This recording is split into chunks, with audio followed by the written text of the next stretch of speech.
Scrappy Peeps, Suzanna here today for the Scrap Room to share with you this single photo layout created with the December Flavors of the Month kit, and I am using the Carta Christmas Flora. So you get 3 pieces of pattern paper with the main kit, and these are the pieces that I am showing you here. And you can see I have used the digital cut file. And then you get 2 pieces of cardstock, and so I'm showing you that. And then if you have the add-ons, these are the paper pattern paper add-on pieces.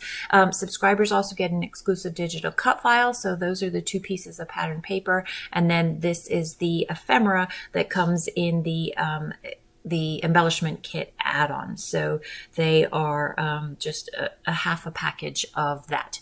So I have cut the digital cut file from the cardstock, and I'm just using my liquid adhesive to adhere that, and I am sparing you the agony of watching the long, laborious process of applying that.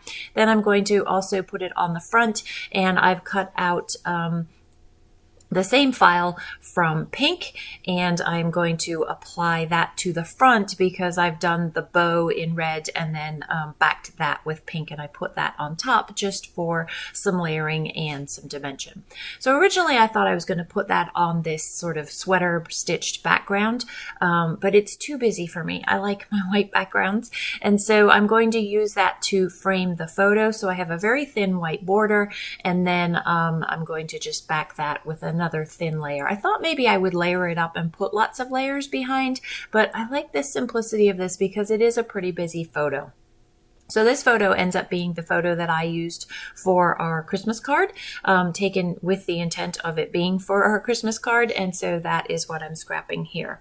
So using the digital cut file, and then I went to town with fussy cutting from one of the pieces of pattern paper. I also did fussy cut, actually that's not true. I fussy cut from 2 of the pieces of pattern paper. So you have these giant florals on 2 of them. One is sort of on a minty color, the other is on more of a gray black color. So I went with the mint color, and then you can see those smaller greenery bits and flowers to the bottom of my stack there, and so those are also fussy cut from another one of the pieces of pattern paper, and I will incorporate that in. The tone on tone pattern paper, it's a plaid I believe, is what I backed the greenery with in the cut file, and then the red is also, so it's all the pattern papers from the page. I just am not using them as is per se. I have amended them in some way, shape, or form. So I like the wreath that I have formed with these flowers, and I'm going to now adhere them down, which of course it's me. It involves some rearranging because, you know, why would I go with a perfectly good layout that I spent a long time arranging? So going to put them straight down on the page, as well as pop a few of them up for a little bit of dimension to give some shadow and a little bit more of a 3D effect to that wreath there.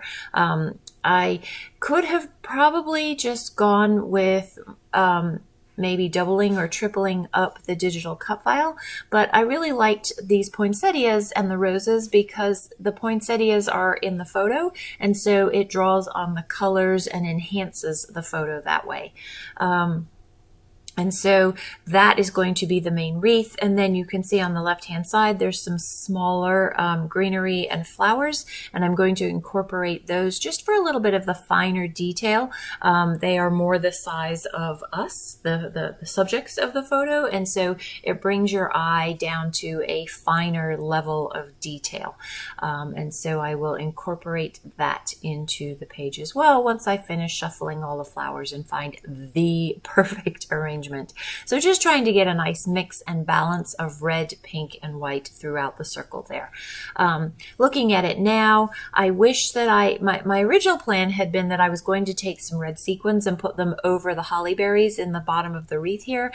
And I think I might go in and do that after the fact because it is pretty strongly green and it does need a little bit of red to break it, or pink.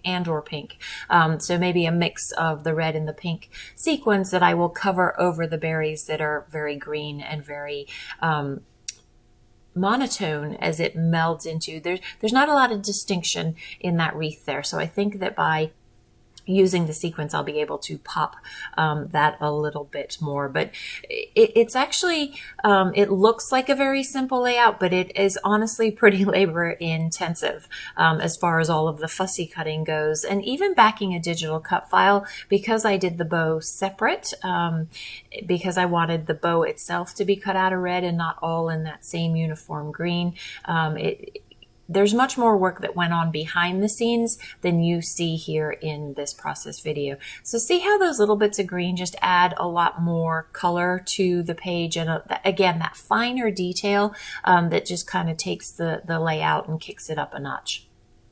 So I'm going to use these banners, or there's two banners, and put those at the top, hanging off the top of the wreath. I also, with the letter stickers, there's the word joyful, and you'll see all the others designers used the full word. I just went with joy because I thought joyful was too much and covered up too much of my layout, and I really liked joy just as a simple title through the page there. So one of these word phrases I'm going to notch to create a thinner banner just for a little bit of variety up the top there. I like the red that pulls that plaid banner together. And yeah, doesn't that look good? It just fills that white space there. I could have journaled in there, but I really don't have a lot to say other than this is our Christmas card picture. I could just tell the story of how that came to be, but I know I'm going to put this in a December daily, and I will likely end up telling the story of how that photo came to be in my December daily with the Christmas card as well. So this photo will be scrapped twice, once as a photo itself, and probably is more appropriate to tell the story of how it came to be there, but and I could still do that and just journal off on one of the sides there. So I will add joy. You'll see that here in the close-ups. And then that is it. So this is for the Scrap Room, which is a kit club. There are also one-offs available, so be sure to check out the website for details for that.